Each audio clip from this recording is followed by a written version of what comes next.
Ngayon naman ay talakayin natin ang function. So ano bang function? Sabi niya, function is a rule that assigns every element from a set called the domain to exactly one unique element in a set called the codomain. So the set of all actual outputs of the function is called its range. So kung mapapansin mo, parang umulit na naman yung definition ng relation dito. Okay? So, ang function kasi is a relation. The only difference between functions and relation, ang relation, okay, wala siyang limit. Pwede mo siyang i-relate sa kahit anong element. Okay? Wala siyang boundaries. Okay? Hindi katulad ng function, okay, may boundaries siya. Okay? Na kailangan kang sundin. Na sabi niya, na kada isang element do sa domain mo yun, dapat meron yun maging unique. Okay? Connection sa isang codomain mo na data na element. Okay, yun ang ibig sabihin ng function mo na yun. Isang input, isang output lang siya. Okay? Tapos yung pinaka-range, kung ilan lahat yung tinamaan na data doon sa codomain mo, okay, na naging output niya, yun yung magiging range naman niya. Okay? Another definition niya, sabi niya, a function or mapping is defined as the function, okay, ng A implies B is a relationship from elements of one set A to elements of another set B such that A and B are non-empty sets. A is called the domain and B is called the codomain of the function f. Okay, so ito na rin yan. Parehas lang din yung definition yan dito sa taas. The only difference is, pwede ka mag-mapping katulad nito para lang malaman mo kung function ba yung given na data. Ang tawag mo dyan, okay, sa paglagay ng mga input-output na yun sa domain at saka codomain mo ay mapping. Okay, another one, sabi niya, function f is a relation on A and B such that for each A is an element of set A, there exists a unique B, okay, is an element of set B such that AB is an element of the relation.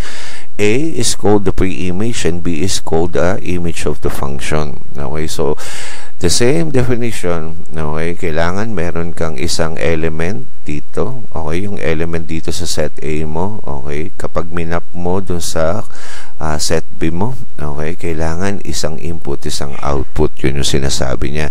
Tapos, di ba sabi natin, yung unang set, ang tawag natin doon ay domain, tapos ang tawag naman natin doon sa pangalawang set ay codomain. Okay?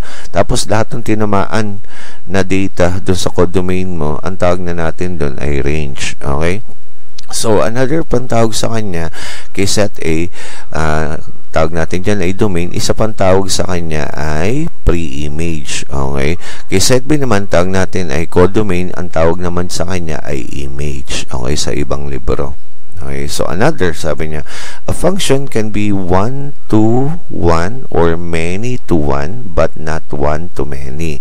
So, ibig sabihin, ang function daw pwedeng 1 is to 1. Ibig sabihin, isang input, isang output. So, function yon. O kaya, many to 1. Ibig sabihin, pwedeng mangyari na you have multiple inputs na tumama sa single output. Katulad nito. O, yan. Multiple input tapos isang output ang kinalabasan. So, ang tawag natin doon, function pa din siya. Ang hindi pwede ay 1 to many. Ibig sabihin, isang input tas nagkaroon ka ng dalawang output. O yan, yung example na yan. Ibig sabihin, hindi yan function. Okay, kasi ito lang ang sinasabi niyang definition niya, 1 to 1 o kaya many to 1. Pwedeng isang input, isang output o kaya multiple input tapos isang output. Hindi pwede sa kanyang isang input tapos multiple output. Hindi yun function. Okay? Okay, let's have an example para maintindihan mo paano sinosolve ang mga problems of functions. So, number 1, determine the domain, codomain, and range of the function f from a, b, c, d to 1, 2, 3, 4, 5 with f of a is equal to 4, f of b is equal to 5, f of c is equal to 1, and f of d is equal to 3. So, ibig sabihin, dito sa problem na to, sabi natin yung unang given set, yun ang laging domain natin. Kaya yun yung pinakasagot niya. Tapos yung pangalawang set naman na given sa iyo, ang tawag naman natin yan ay codomain o image. Okay? Kaya yun yung pinakasagot natin sa codomain. Now, kapag pinlat mo na yan, okay, dahil ito yung binigay niya sa iyo, okay, para makuha yung pinaka-function niya. Yung mga output na makukuha mo na dun sa plotting na yan, ang tawag mo na dun sa mga datang makukuha mo dun sa output ay range na. So, i-plot natin. Sabi niya si A daw naka-plot kay 4. Kaya A, naka-plot kay 4. Tapos si B, naka-plot naman kay 5. So, si B, naka-plot kay 5. Tapos, si C, naka-plot kay 1. Tapos, si D, naka-plot naman kay 3. So, kung mapapansin mo, bawat isang element dito sa pre-image mo o sa domain mo, tumama sa single output. So, ibig sabihin, itong example na to is a function. Okay? So, lahat ng mga nakuha mong data dito sa codomain mo na yan na tinamaan ng mga output na yun, ang tawag mo doon ay range na. So, ano ba yung range na yun na tinamaan ng mga connection ng function na yun? Okay? Ay 1, 3, 4, at saka 5. Kaya yun yung pinaka-range niya.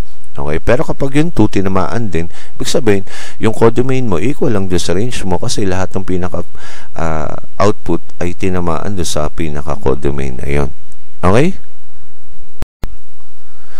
Ngayon naman ay talakayin natin ang types of function. Ang una na dito ay one-to-one or injective function. So, ano ba ang definition nito? Sabi niya, a function where each element in the domain maps to a unique element in the codomain. Each element in the domain maps to a unique element in the domain. So, every element in the domain is mapped to a unique element in the codomain. So, mapapansin mo, halos pare-parehas ang definition nito, tatlong bullet na to. Sabi niya, para maging one-to-one or injective function siya, kada element dito sa domain, okay, kailangan mamap mo siya sa isang unique element dito sa codomain. So, ibig sabihin, isang input, isang output lang dapat para masabi mong injective function siya. Okay? Tapos, sabi niya din dito, some elements in the codomain may not have pre-images in the domain. Okay? So, ibig sabihin, meron daw ditong element dito, pwede daw maging one-to-one o injective function siya, na merong element dito sa codomain mo, okay, dyan sa codomain na yan, na walang pre-image o walang element na tinamaan dun sa kapartner dun sa pinaka-domain mo. So, katulad nito, merong isang element dito sa codomain na nagsasatisfy dito sa definition na to na walang kapartner dun sa pinaka-domain mo o dun sa pre-image, okay, ng domain mo. So, ang tawag natin dyan, injective siya. Okay? So, another one sa definition niya, elements in the codomain get hit at most once. So, ibig sabihin, ang pinaka-maximum na pwede mong tamaan, yung pinaka-element doon sa codomain mo ay isang beses lang. Okay? Kasi most, diba? Sabi niya, most once. Ibig sabihin, ang maximum, isang beses mo lang dapat tamaan yung element na yun sa codomain.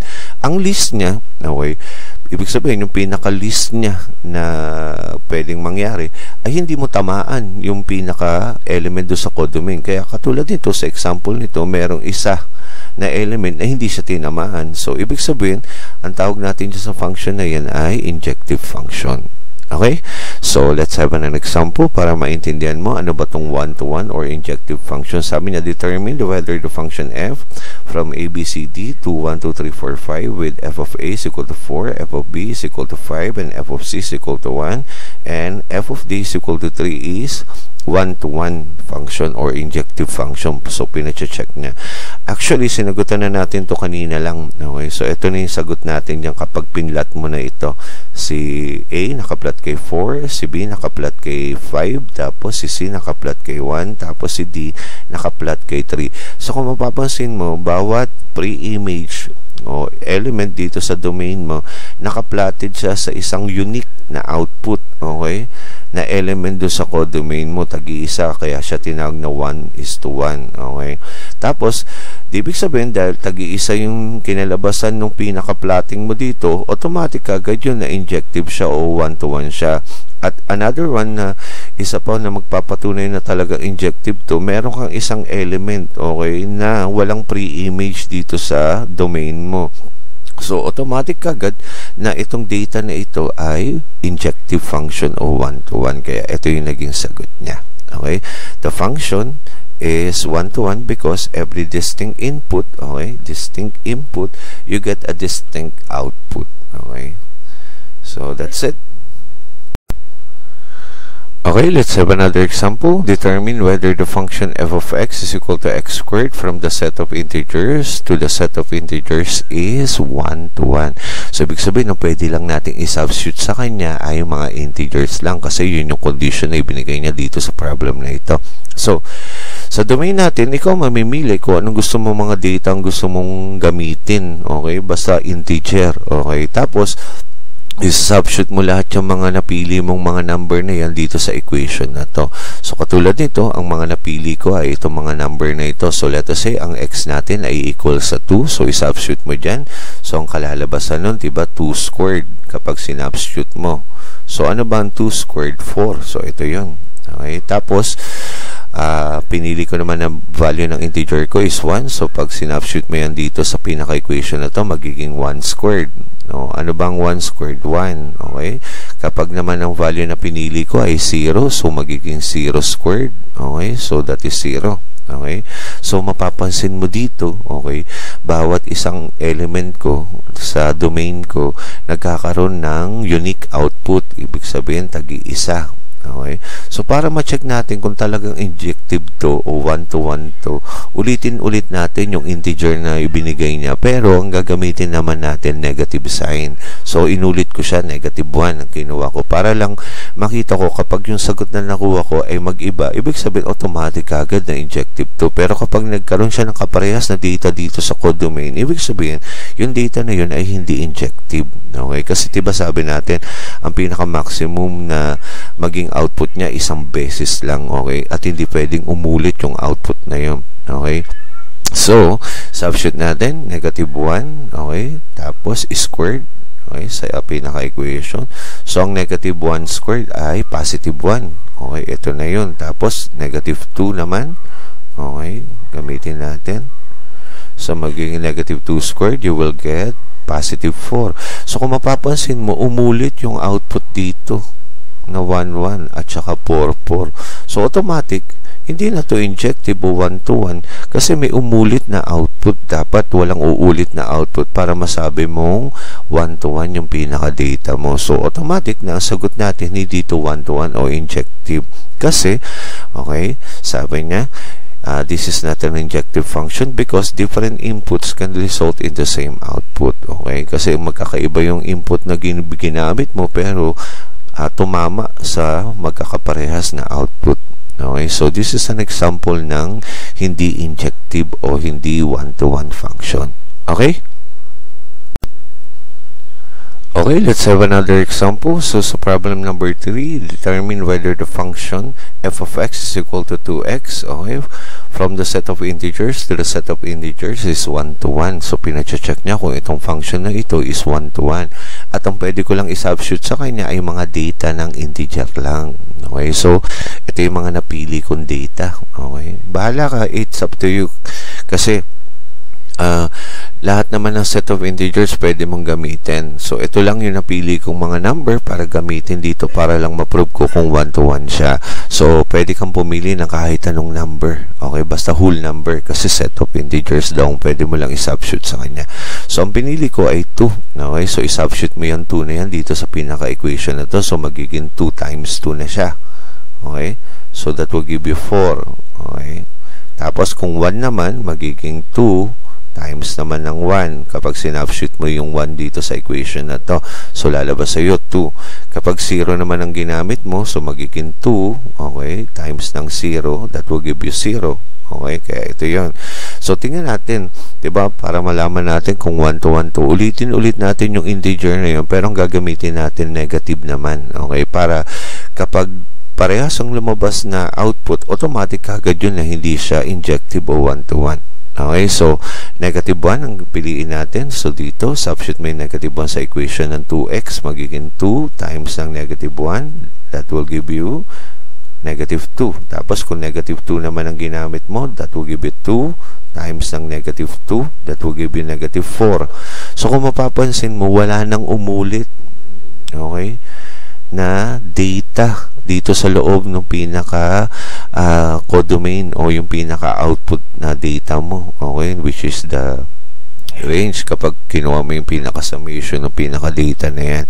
So, wala nang umulit na data. So, automatic na itong example na function of x na to which is equal to 2x is an injective or one-to-one function kasi walang umulit na output. Okay, every distinct element mo dito sa domain has a distinct output dito sa codomain mo. Kaya ang naging conclusion mo, yes, this is a one-to-one or injective.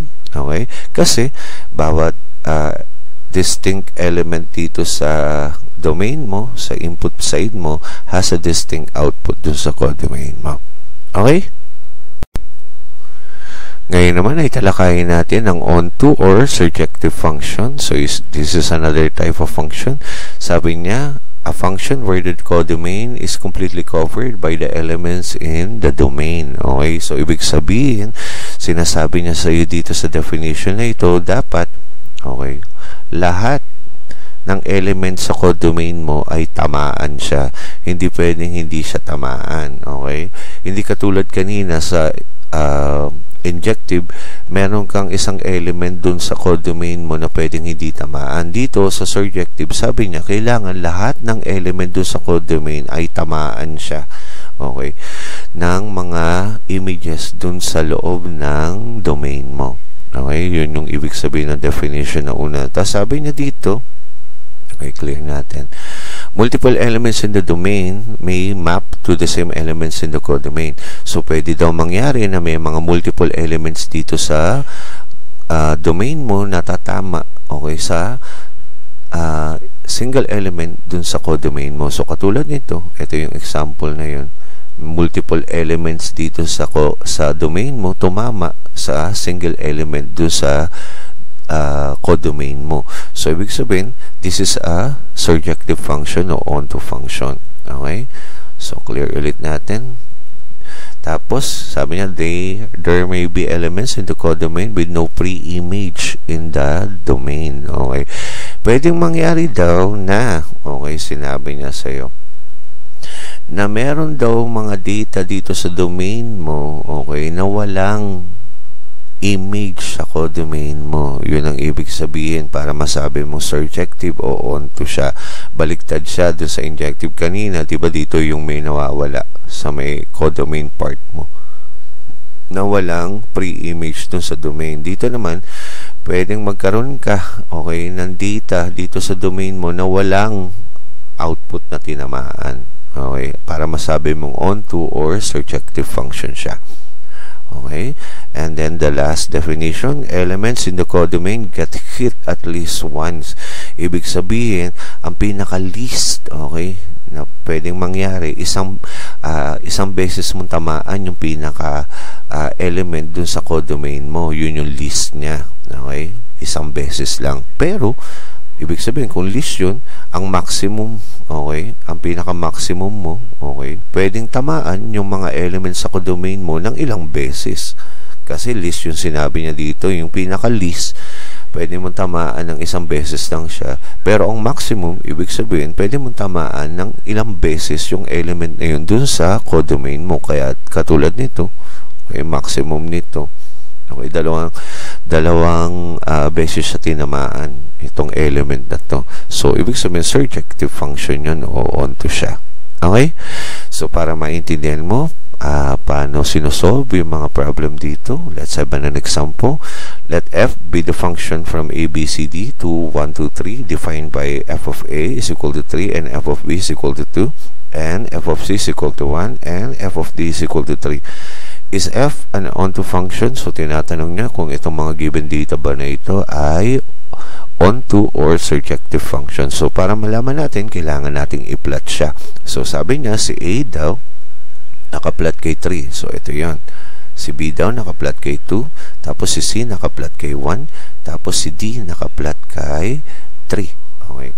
So, dito, mapapansin mo na kagad sa kanya na ano to, surjective o onto kasi merong isang element, okay, dito sa codomain na tinamaan ng dalawang beses. So, automatic na surjective function kagad dito. Kaya, ang naging conclusion niya, ito yung the function of f is an onto because all elements of the codomain are images of the elements in the domain. Okay? So, ibig sabihin sa definition niya, di ba sa definition dito, dapat lahat ng element dito sa codomain, tamaan siya. Okay? So, kaya ganun yung naging conclusion dito kasi lahat ng element dito sa pinaka-codomain niya tinamaan. And another one, pwede magbago din tong conclusion mo na to na pwede mong sabihin kaya siya naging onto or surjective siya, merong element doon sa codomain mo na tinamaan ng 2 beses. Okay?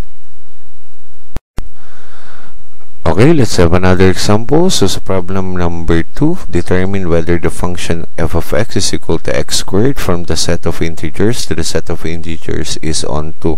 So, pinacheck niya kung itong function ba na ito is an onto. Okay, this is the same example kanina do sa injective. Okay, so pwede mo lang daw i-substitute dun sa mga data na to ay integer. So, kaya ito yung mga napili kong mga number na yon. Okay, so bahala ka. Kasi set of integers naman to, kahit anong number ay pwede mong gamitin. Basta integer, okay? Whole number ang kailangan mong gamitin. So, pinili ko sa domain ko, which is 2. So, i-substitute mo yung 2 na yan dito sa equation. Magiging 2 squared. Okay? That will give you 4. Tapos, kung 1 naman ang value ng x mo, magiging 1 squared. That will give you 1. Okay? Tapos, kung 0 naman siya, so that will give you 0 squared. Kapag sinubstitute mo, that will give you 0. So, para malaman natin kung ito ba ay magiging injective or surjective siya, ulitin natin ulit yung integer na yun. Okay? So, pinili ko negative 1. So, negative 1 quantity squared, that will give you positive 1. Okay? Tapos, negative 2, ang ginamit kong x, that will give you negative 2 squared. That will give you positive 4. Okay? So, kung mapapansin mo, umulit. Okay? Tinamaan itong mismong element na to ng 2 beses ng mga input dito at ito din yung 4. Di ba sabi natin, kapag multiple times na tinamaan ang isang element sa codomain mo, ang tawag mo doon ay surjective siya. Kaya ganito yung naging definition niya o conclusion niya pala. The function f is onto because some elements in the domain has the same output in the codomain. Kaya siya naging surjective or onto function. Okay? Ngayon naman ay talakayin natin yung last type ng function, which is the bijective function. Sabi niya, a function that is both injective and surjective. So, para maging bijective function siya, dapat yung loob ng pinaka-function na yun ay kombinasyon ng injective at saka surjective. So, para maging bijective siya, may mga definition ka sa loob ng injective at saka surjective na nag-i-intersect. At isa lang yun, kailangan isang input, isang output dapat ang kalabasan nung relations dun sa loob ng function na yun. Okay? Another, sabi niya, each element in the domain maps to a unique element in the codomain. O, ito na yun, yung kanina binanggit kong definition sa iyo na isang input, isang output dapat. Tapos sabi niya, every element in the domain is mapped to a unique element in the codomain. Okay? So, it's just the same. Ito, parehas lang sila ng definition. Okay? Tapos sabi niya, every element in the codomain has exactly one pre-image in the domain. Okay? The same definition. Kasi ang tawag natin dun sa mga elements sa domain mo ay pre-image. Tapos yung mga element naman sa loob ng codomain mo ay images. So, kailangan isang input, isang output. Okay? Tapos sabi niya dito, okay, elements in the codomain get hit exactly once. Okay, wala tong minimum, walang maximum kasi sinabi niya exactly once. Kailangan tamaan mo lahat ng element dito sa codomain mo ng isang beses lang. Walang labis, walang kulang. Okay, para masabi mong bijective siya. Okay, so hindi pwedeng mangyari na magkaroon ka ng dobling